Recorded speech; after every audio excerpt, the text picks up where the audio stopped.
Di tempat lain laki-laki itu masih menutup mulutnya walaupun diancaman oleh mereka. Bahkan saat ini istri laki-laki itu mereka sekap juga, namun mereka tidak berani mengikat atau membiusnya karena istri laki-laki itu sedang hamil. Padahal mereka sudah memperlihatkan istrinya namun laki-laki itu tetap tidak mau membuka mulutnya. Sampai habis batas kesabaran Nick yang ingin menodongkan pisau ke leher perempuan itu, namun rival dengan cepat merampas pisaunya. Dia sedang hamil jadi jangan membuatnya tertekan, nanti anaknya yang kenapa-napa. Ucap rival, karena istrinya di rumah juga sedang hamil jadi bila dia melihat perempuan hamil dia selalu teringat istrinya. Tapi dia tidak mau buka mulut Val. Nanti juga dia bakal buka mulut, tunggu saja aku yakin nanti pasti ada yang menelpon dia. Ucap rival membuat Nick akhirnya mengalah. Benar saja baru juga mereka membicarakan, tiba-tiba ponsel laki-laki itu berdering. Rival menunjukkan dagunya ke arah laki-laki yang diikat itu, agar Nick melakukan tugasnya. Perempuan yang tadi sudah dibawa oleh bodyguard J itu ke kamar lain. Nick mengambil pisau di tangan rival tadi, lalu rival menggeser ikon untuk menjawab panggilan itu dan tugas Nick menodongkan pisau ke leher laki-laki itu. Ngomong yang jelas dan ajak dia bertemu di bangunan. Bisik Nick di telinga laki-laki itu. Rival menginjak kaki laki-laki itu agar mau membuka mulutnya. Halo, Ramon di mana kamu? Apa kamu sudah melakukan tugas yang saya perintahkan? Jangan diam-diam ingin kabur setelah mendapatkan setengah bayaran dari saya. Ketus laki-laki di seberang sana. Rival menginjak kakinya dengan kencang agar mau berbicara sesuai yang diperintahkan Nick tadi. Saya sudah melakukan tugas yang Anda berikan itu, saya menunggu bayaran selanjutnya, kita harus bertemu di bangunan. Ucap Ramon sambil meringis karena lehernya tiba-tiba dilukai oleh Nick. Nick emosi karena kelamaan membuka mulutnya, keburu mati nanti panggilannya. Nampak darah sedikit menetes di lehernya, Nick dan rival tidak peduli sekalipun laki-laki itu mati. Kenapa harus saya yang menemui kamu di bangunan tua itu? Seharusnya kamu yang menemui saya. Saya Arjun adalah bos kamu, seharusnya kamu yang menuruti perintah saya. Ketus laki-laki di seberang sana yang tidak lain adalah Arjun. Kalau Anda tidak mau bertemu saya dan membayar sesuai perjanjian, maka saya akan membongkar kebusukan Anda dan mengatakan kalau Andalah orang yang membayar saya untuk mencelakai istri Pak J itu. Ramon akhirnya tidak ada pilihan lain selain membiarkan orang yang sudah membayarnya itu tertangkap demi keselamatan istrinya. Kurang ajar kamu Ramon. Berani-beraninya kamu mengancam aku. Aku bunuh kamu nanti. Sentak Arjun di seberang sana dengan sangat geram. Setelah panggilannya selesai Nick menghajar muka Ramon hingga babak belur lagi. Tadi malam dia sengaja tidak terlalu banyak menghajar laki-laki itu supaya mereka mendapatkan bukti dalang di baliknya. Sudah Nick, nanti kita jebloskan dia ke penjara biar dia membusuk di penjara sana. Geram rival menatap tajam Ramon yang hanya bisa mengadu kesakitan. Tolong. Jangan masukkan saya ke penjara, istri saya sedang hamil, nanti siapa yang mencari uang untuk kebutuhan hidup anak istri saya? Ucap Ramon dengan nafas yang ngos-ngosan seperti ingin pingsan karena mukanya sangat sakit serta lehernya itu. Rival keluar, dia meminta anak buahnya yang lain untuk menjaga Ramon agar tidak kabur. Karena dia dan rival serta 4 orang bodyguard lainnya keluar meluncur ke lokasi yang akan dituju oleh Arjun tadi. Di tempat lain Lenzi sedang menemani ibunya ke dokter, karena ibunya mengeluh pusing, mungkin karena darahnya naik lagi. Mama masuk aja, Lenzi cari toilet. Ucapnya. Lenzi berjalan mencari toilet hingga akhirnya dia menemukan. Lenzi hanya buang air kecil lalu dia langsung kembali menuju ruangan dokter tadi. Namun sebelum dia melanjutkan langkahnya dia melihat Gavin mendorong kursi roda seorang perempuan paruh baya ingin masuk ke ruang rawat inap, dan di sampingnya ada seorang perempuan yang Lenzi tidak kenal. Perempuan itu terlihat cantik dan tentunya S3XI. Gavin tunggu, Grab. Perempuan itu tiba-tiba memeluk Gavin erat, membuat Lenzi mengepal telapak tangannya erat. Gavin terlihat biasa-biasa saja, dia bahkan tidak berniat meminta perempuan itu melepaskan pelukannya. Terima kasih ya Vin, kamu memang baik dari dulu. Aku yakin kamu enggak akan tega sama mama aku. Gavin, apa mungkin ini artinya kamu masih mencintai aku? Perempuan itu mendongakkan kepalanya menatap mata Gavin yang juga terlihat menatap dia juga. Hati Lenzi seperti diremas melihat pemandangan yang menyakitkan hati itu. Dia meninggalkan koridor itu dan menunggu ibunya di parkiran rumah sakit saja. Lenzi menunggu mama di parkiran aja, tiba-tiba Lenzi haus mau cari minum. Pesannya terkirim centang 2 namun abu-abu. Apa itu Mas Gavin yang selama ini aku lihat menjaga jaraknya dengan perempuan? Apa perempuan itu mantannya? Lenzi mendongakkan kepalanya karena bulir bening di pipinya tiba-tiba terjatuh, untung saja mobilnya sudah dekat.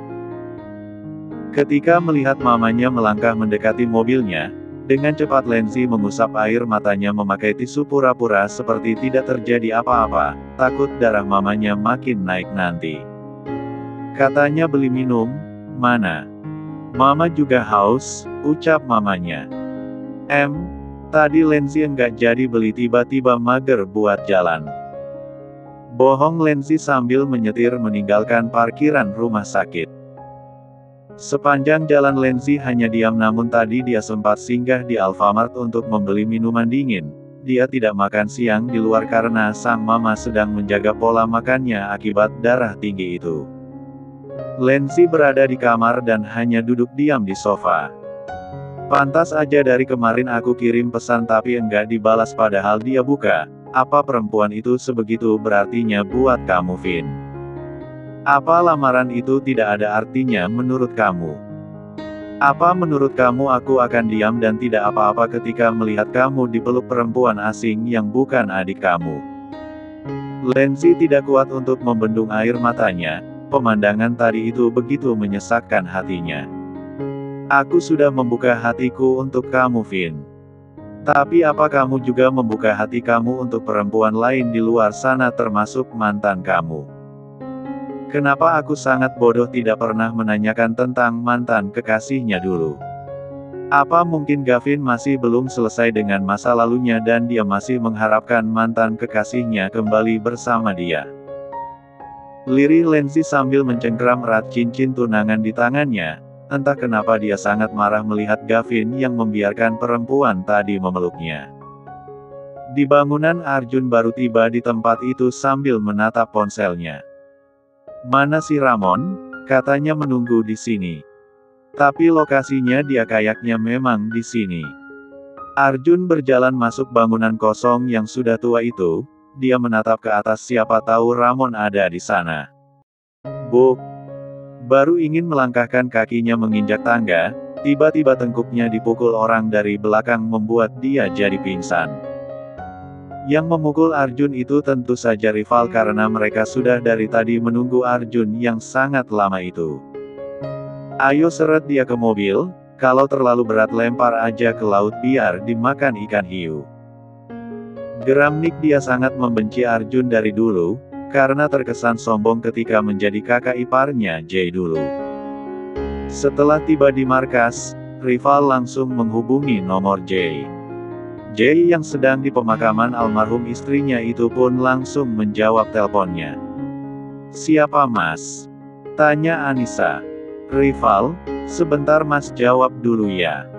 Terlihat Anissa mengangguk kepalanya pelan. Jay menjauh dari mereka karena mungkin takut kedua bocah itu mendengar ucapan rival di seberang sana. Anissa yang mengajak mereka untuk ziarah ke makam Arista karena Ale dan Alvin lama tidak ke makam momi kandung mereka itu. Mbak Arista, terima kasih, sudah melahirkan 2 anak cerdas seperti Alea dan Alvin. Mereka sangat bangga dilahirkan oleh perempuan tulus seperti kamu. Doakan mereka berdua agar kelak jadi anak yang baik, soleh dan solehah, dan jadi anak yang sukses. Mereka akan senantiasa menyayangi kamu Mbak walaupun kamu sudah tidak ada di dunia ini lagi. Aku yakin Mbak adalah orang nomor satu yang mereka sayangi selain Allah.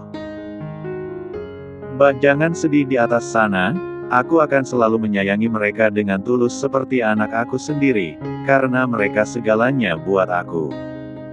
Anissa tidak kuat untuk membendung air matanya yang tiba-tiba jatuh dengan sendirinya. Ale dan Alvin pun sama, karena keduanya paham apa yang dikatakan oleh Momi mereka itu. Momi Hua sayang Momi banyak-banyak, sayang banyak-banyak juga sama Momi yang udah sama Tuhan. Ishak Ale menangis lalu dipeluk erat oleh Anissa. Jay yang baru muncul tiba-tiba melongo melihat ketiga orang yang sama-sama menangis itu. Kalian kenapa? Tanya Jay membuat Alvin langsung mengusap air matanya kasar. Orang nangis itu antara sedih dan bahagia Jawab Alvin membuat Jay makin bingung karena tidak tahu masalah utamanya apa. Apa kalian marah karena Dedi menjawab teleponnya menjauh? Siapa juga yang menangisi Dedi? Orang Ale nangis karena sayang Momi semuanya. Jawab Ale menatap kesal Dedinya. Jay hanya meringis malu karena terlalu pede bakal ditangisi oleh anak dan istrinya. Pagi hari di rumah Jay setelah anaknya berangkat ke sekolah, Jay pamit untuk pergi menemui para anak buahnya itu. Hati-hati ya mas, ucap Anissa melambaikan tangannya. Iya sayang, mau nitip sesuatu gak? Namun Anissa menggelengkan kepalanya karena dia memang tidak menginginkan apa arah. Dakan belum bisa ikut Jay keluar, karena dia masih mabuk suka mual mencium bau badan orang lain, alhasil dia hanya mengurung diri di kamar. Chin, bagaimana kalau kita makan buah aja? Aku tiba-tiba kepengen makan mangga. Ucap Anissa, karena Cinta terlihat hanya duduk nyantai di dekat kolam renang. Ayo. Keduanya mengupas mangga dan mengajak Bikwati juga, karena pelayan yang lain belum tiba di rumah mungkin nanti sore baru mereka sampai. Kalian makan apa? Tanya Dakan yang baru muncul. Dia langsung ngiler dan menelan ludahnya melihat potongan mangga yang menggugah selera itu. Wus! Dengan gerakan cepat, Dakan mengambil piring yang ada potongan mangga itu lalu membawanya kabur ke ruang tengah. Cinta dan Anissa sama-sama melotot melihat kelakuan Dakan. Dakan! Teriak Anissa berkacak pinggang, padahal buah mangganya banyak di kulkas malah dengan entengnya Dakan mengambil yang sudah dikupas dan dipotong itu. Apa? Ini buat aku aja kakak ipar, kalian ngupas yang baru aja, mengalah saja. Aku kan lagi ngidam jadi kalian harus mengalah sama aku. Teriak Dakan dari ruang tengah. Sakarepmu! Kesal Anissa berteriak. Dalam hati Anissa ingin sekali memaki adik ipar laknatnya itu, tapi takut berdosa karena biar bagaimanapun lebih tua Dakan daripada dia. Di mobil bodyguard Ale dan Alvin tidak diantar oleh sopir, melainkan 4 orang bodyguard itu, 2 orang duduk di depan, Ale dan Alvin duduk di tengah dan di belakangnya 2 orang lagi.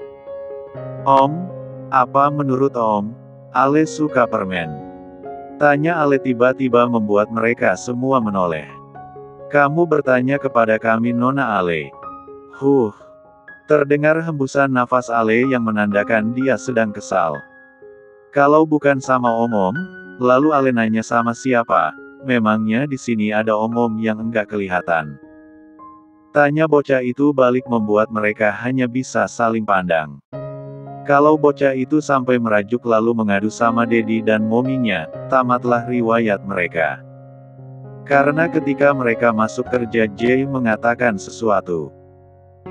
Jangan membuat putri saya marah dan menangis, maka kalian semua saya pecat karena tidak becus menjaga putri saya, kalau Alvin tidak akan mungkin karena dia lebih banyak diam. Kata-kata itulah yang terngiang-ngiang di otak mereka. Hehe tadi, kan Nona bertanya, apakah Nona Ale suka permen atau tidak? Jawabannya kami tidak tahu, bukankah kita baru beberapa hari menjadi teman? Ucap bodyguard yang duduk di samping kemudi sambil tersenyum simpul menandakan dirinya sedang tertekan. Hai Om, gak ngerti banget sih, muka Ale. Kan manis dan cantik, pastinya Ale suka permen biar manis seperti permen. Ucapnya dengan bangga sambil memperlihatkan deretan giginya. Mereka semua hanya bisa dibuat garuk-garuk kepala mendengar ucapan Ale. Ya, Nona Ale memang manis, cantik, lucu dan menggemaskan, pipinya yang mirip bakpao. Puji bodyguard yang menyetir di depan. Namun bukannya tersenyum, Ale malah makin cemberut mendengar pujian yang menurutnya mengejek. Om pikir, Ale enggak ngerti bakpao. Ale tahu bakpao itu yang bisa dimakan itu, emangnya pipi Ale bisa dimakan apa? Dengusnya dengan muka cemberut. Kalau begini mungkin 1 bulan aku bakal resign. Bisik bodyguard yang menyetir itu ke telinga temannya. Mereka adalah Roni, Chico, Daniel, Raci. Aku juga, baru beberapa hari sudah tertekan dibuatnya, lama-lama bisa stres aku karena tertekan takut dia ngambek dan berujung dipecat sama bos. Ucap Roni. Tidak lama mobil mereka tiba di sekolah. Ale, Alvin dan 4 bodyguard itu turun, karena mereka menjaga Ale dan Alvin hingga di depan kelas. Mobil Jay baru tiba di tempat yang dia tuju, terlihat anak buahnya menyambut kedatangannya. Di mana Lalia? Tanya Jay to the point, karena dia ingin memberikan pelajaran lebih dulu kepada perempuan itu. Ada di ruangan khusus untuknya bos. Jawab rival dan menunjukkan ruangan tempat Lalia dikurung. Kreet. Pintu pun terbuka, terlihat Lalia duduk di lantai dengan kaki dan tangan yang dirantai. Melihat muka Lalia saja langsung membuat Jay teringat dengan rekaman CCTV hari itu. Apa kabar Nona Lalia yang terhormat? Bagaimana rasanya dikurung di tempat ini? Apakah ada rasa sedikit penyesalan dengan yang telah kamu lakukan? Oh, saya yakin pastinya tidak akan membuat kamu jera. Ucap Jay dengan suara bariton hingga suaranya memenuhi ruangan itu. Jay gila. Lepasin gue. Gue yakin lo bakal ditangkap polisi nanti karena sudah berani menculik gue. Teriak Lalia membuat Jay kesal mendengar suara cemprengnya. Pelak, pelak, pelak, pelak. Hingga 10 kali tamparan mengenai pipi Lalia membuat sudut bibirnya langsung mengeluarkan darah. Karena Jay menamparkan pipinya tidak main-main langsung dengan tenaga dalamnya. Apakah kamu tahu? Karena ulah kamu itu, adik ipar saya hampir celaka. Dan untungnya adik saya mengetahui kalau tangga itu kamu siram minyak. Geram Jay sambil mencekik leher Lalia dengan emosi. Lepasin. Teriak Lalia hingga suaranya hampir habis, karena berteriak sambil dicekik oleh Jay. Jay menjauhkan tangannya lalu membersihkan memakai air, karena di ruangan itu ada wastafelnya. Tiba-tiba ide gila muncul di otak Jay, dia akan tertawa senang setelah melihat itu nanti. Jay keluar dari ruangan itu lalu memanggil rival dan Nick serta yang lainnya. Siram minyak di atas tangga, seperti di rekaman CCTV yang dia lakukan waktu itu, yang banyak saja agar jatuhnya langsung pindah alam, kalau masih bisa hidup tinggal dibawa ke rumah sakit nanti. Ucap Jay dengan tatapan datarnya. Baik bos. Nick dan rival langsung melakukan sesuai yang diperintahkan Jay. Kalian, bawa dia kemari, jangan lupa matanya ditutup dan biarkan dia berjalan turun tangga itu nanti. Ucap Jay sambil tersenyum smirk. Karena ruangan penyekapan Lalia ada di lantai 2. Tidak lama, terlihat anak buah Jay yang lain itu muncul mendekati tangga, kedua tangan Lalia diikat, sedangkan matanya ditutup memakai kain hitam. Jalan saja kalau ingin kabur dari tempat ini, kalau kamu bisa lolos turun tangga, maka kami akan membebaskan kamu.